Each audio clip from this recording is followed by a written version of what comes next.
انا جيت. ازاي اصحاب الشركات بتنصب على شباب كتير؟ انا يوسف، وتعالوا نبدأ الرحلة دي من الاول. في مشكلة هنا يا باشا ولا ايه؟ بما انك شاب صغير ولسه بتتعلم، فانت محتاج اي شغل في الاجازة عشان تجيب اللي نفسك فيه. بتنزل تدور على شغل وفعلا بتلاقي شركة معروفة وليها اسم وشغلك فيها هيضيف لك كتير. ده اللي بتشوفه، بس اللي بيحصل عكس كل ده. اول يوم شغل ليه، خلينا نقول انك اشتغلت سيلز، الناس لطيفة والمعاملة حلوة وانت بتتعلم، ورسمت حياتك الشهور الجاية، واخيرا هتجيب الايفون اللي بتحلم بيه. عدى اول اسبوع، ابتدى يطلب منك شغل زيادة. اكنس، امسح، روق، نظف، شيل، حط، روح، تعالى. وقلع البنطلون. لا البنطلون لا. ايه ده؟ انت رابط البنطلون في وشك ولا ايه يا سيد؟ وانت اصلا المفروض تبقى واقف بتبيع. ايوه كاكا.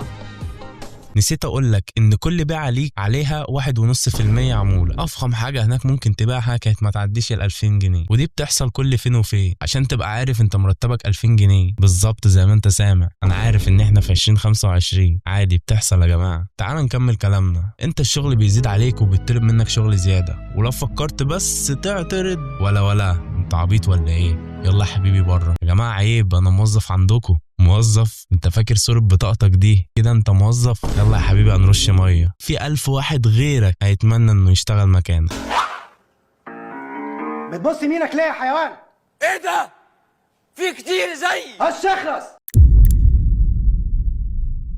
طبعا انا عارف انت قاعد دلوقتي ومحروق دمك وبتسأل انا ليه مكمل من الاول. بعد اللي حصل ده وانك وافقت على حياة العبودية، بتبتدي مرحلة الصدمة. انت مصدوم من العالم الغريب اللي دخلته، خايف تسيب الشغل وتاخد ريسك انك تدور على شغل تاني. المشكلة انك بتبقى خدت على زمايلك والتيم اللي معاك، رغم ان بيبقى في بينكم مشاكل.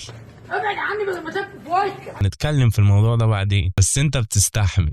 عارف ليه؟ عشان انت مستلف فلوس من حد، عليك اقساط، عايز تدفع مصاريف دراستك وحاجات كتير قوي. كل واحد ليه قصته وهمومه اللي بيضطر يستحمل عشانها. بيقبل على نفسه انه يتعامل معاملة سيئة، وخلينا نمشيها سيئة، ذل وإهانة وقلة قيمة. وللأسف انت مع الوقت بتفتكر ان ده الطبيعي، وبتنسى انك بني آدم ليك مشاعر وحياة. شكلك وملامحك بيتغيروا، انت اصلا اتغيرت وقعت في الدوامة دي مش عارف تخرج منها. مهما حاولت انك تعمل اي حاجة جنب شغلك مش هتعرف. حاولت تذاكر، انت بتروح من الشغل تعبان عشان شغال شيفت 8 ساعات او ازيد، فبتروح تاكل وتنام، وبتصحى نفس اليوم تروح الشغل، تروح تاكل وتنام. بتلاقي نفسك مع الوقت ابتديت تهمل في دراستك، ما بقتش تركز، بقاش في حاجة في دماغك غير ان انت هتعدي اليوم ده ازاي، وعايز اليوم يخلص من قبل ما يبتدي اصلا. وبتلاقي نفسك يا معلم شلت السنة او شلت لك مادة مادتين على حسب، يعني زيد هم فوق الهم اللي انت فيه. ويجي السؤال هنا، الناس دي بتستفيد ايه من معاناتك؟ بصوا، السؤال ده عايز حلقة لوحده. انا لو لقيت ان الفيديو ده عجبكم هعمل منه جزء تاني، وهيكون بتفاصيل اكتر،